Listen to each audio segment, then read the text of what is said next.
15 രൂപ. പട്ടണത്തിൽ ഇറങ്ങി വഴി മാൻഡേറ്ററി ആണ്.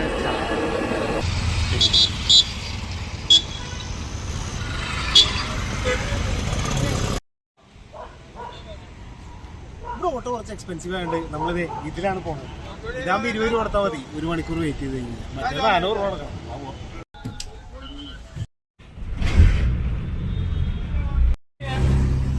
ഇങ്ങനെ അവസാനം ബസ് എടുക്കും.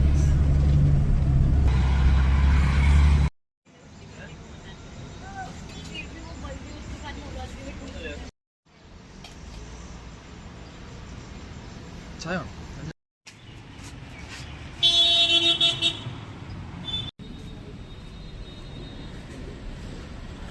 ഇവിടെയാണ് നമ്മുടെ ഫ്രണ്ടിൻ്റെ സൊസൈറ്റി.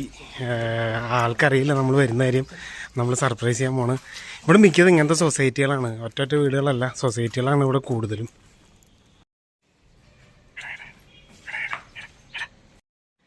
ഗൈസ് ട്രാപ്പായി.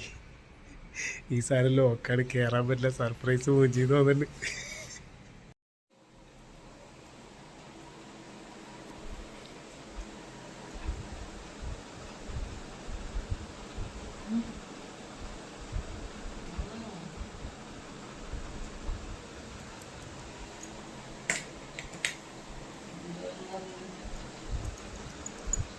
നിക്കടാ ഡാ.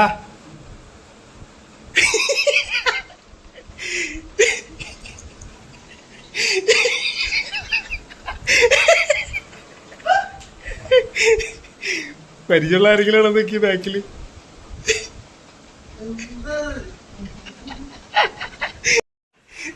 നിനക്കെന്താണ് അത്ര ഡിമാൻഡ് തുറക്കാനായിട്ട്? നിനക്ക് തുറക്കാൻ പറഞ്ഞാൽ തുറന്നു പറഞ്ഞി. ഞാനിപ്പോ വന്നുള്ളടാ. നിനക്ക് തുറന്നു പറഞ്ഞ ഡോറ്.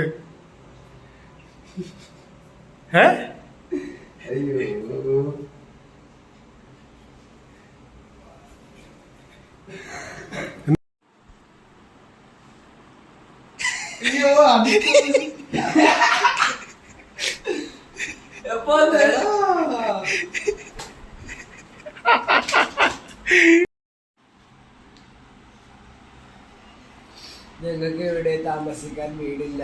ഞങ്ങൾ എങ്ങോട്ട് ഇറങ്ങുമെന്ന് അറിയില്ല. നിങ്ങൾ രണ്ടും കയറി വന്നത് അറിയില്ല.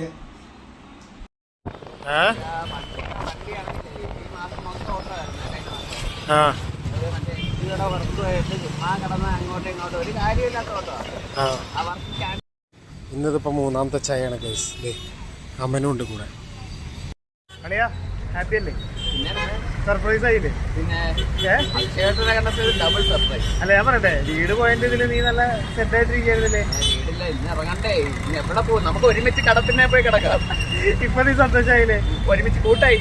കൊതു കടിക്കുകയാണെങ്കിൽ എനിക്ക് അടിച്ചു തരണേ. എവിടെ വീട്ടിൽ നല്ല സമാധാനമായിട്ട് കിടത്താം. അതിപ്പോ കഷ്ടാലായില്ല ഇവിടെ വന്നിട്ട്. അത് വിധിയാണ്. അത് ആലോചിച്ച് നോക്കുക. വീട്ടിൽ കിടക്കുന്ന ആള് ഞങ്ങൾക്ക് വീടില്ലാത്ത വീട്ടിലോട്ട് വരുന്നു. അപ്പൊ നമ്മള് ഇന്ന് കടത്തിന്റെ കിടക്കോ അതോ വീട്ടിൽ തന്നെ കിടക്കാൻ പറ്റുമെന്ന് നമുക്ക് കണ്ടറിയാം.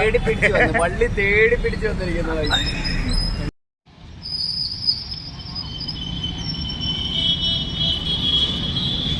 ചായപൊടി കഴിഞ്ഞ് തിരിച്ച് വീട്ടിലെത്തി. ഇവിടെ സാധനങ്ങളൊക്കെ പാക്ക് ചെയ്ത് വെച്ചേക്കാണ് ഇവര് പോകാൻ വേണ്ടിട്ട്. ഇനിയിപ്പോ വേറൊന്നുമില്ല. ഇവിടുന്ന് ഈ ബെഡ് അടക്കം ഇതിപ്പോ ആൾക്കാരൊന്നും എടുത്തോണ്ട് പോകും. അപ്പൊ ഇനി എവിടെ കിടക്കും കളിയാ? എവിടെ കിടക്കും? അതാണ് അവസ്ഥ.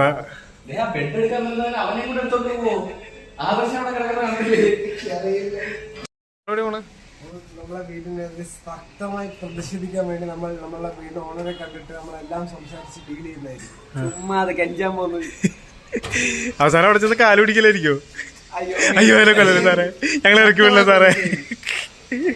അതെ കണ്ടറിയാ. നമ്മള് ബാറ്റിന് വേണ്ടി പോകുന്നുണ്ട്. എന്താണെന്ന് കണ്ടറിയാ.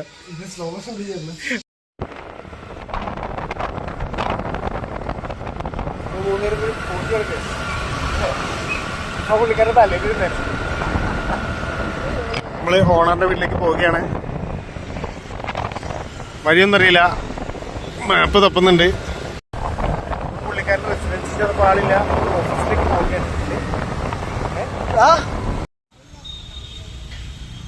നമ്മളതേ ആളുടെ ഓഫീസിൽ എത്തിയിട്ടുണ്ട്. ആളെ കാണാൻ പറ്റുമോ? ഇതാണ് ആളുടെ ഷോപ്പ്. നമ്മൾ ആദിക്ക് വേണ്ടി വെയിറ്റ് ചെയ്യുകയാണ് ഗൈസ്. ആളുടെ അടുത്ത് സംസാരിച്ചിട്ട് പരിപാടി നടക്കുമോ? ഉണ്ടോ ഇല്ലേ? നിനക്കെന്ത് തോന്നുന്നു? ചെന്ന് നമ്മുടെ അടുത്ത് വൈകുന്നേരം വരാൻ പറഞ്ഞു. ഒരു ഉറപ്പില്ല, നടക്കില്ല. ശുഭാപ്തി വിശ്വാസം. നമ്മൾ കണ്ട ആൾക്കാരാണ് അവിടെ വെക്കണേ. അവർക്ക് ഭയങ്കര മീറ്റിംഗ് ആണെന്ന് പറഞ്ഞാൽ വൈകുന്നേരം കാണാമെന്ന് പറഞ്ഞാൽ ഏതാണ് അവരുടെ മീറ്റിംഗ്.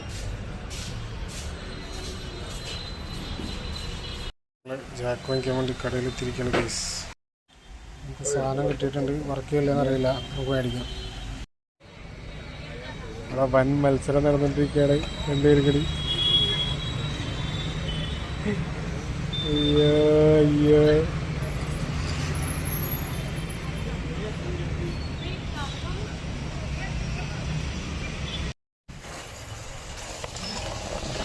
ഇവിടെ ആദ്യം പെട്ടി കെട്ടുന്ന പണിയിലാണ്. ഇത് ഇവൻ പെട്ടിയെ കല്യാണം കഴിക്കാണോ അതോ പെട്ടി കെട്ടി അയക്കാനാണോ എന്നറിയില്ല. കെട്ടിപ്പിടിച്ച് ഇപ്പുണ്ട്. ഇവിടെ നമുക്കൊരു കൂട്ടിൻ്റെ ഒരു പട്ടിക്കുട്ടനും വന്നിട്ടുണ്ട്. ഹായ്. ഈ സാധനം മേടിച്ചാൽ വെറുതെ ഓഡിയോയ്ക്ക് ഒരു ക്വാളിറ്റി ഇല്ല. അപ്പം ഇനി ഫോണിൽ തന്നെ റെക്കോർഡ് ചെയ്യാന്ന് വെച്ചു പുതിയ വീഡിയോ.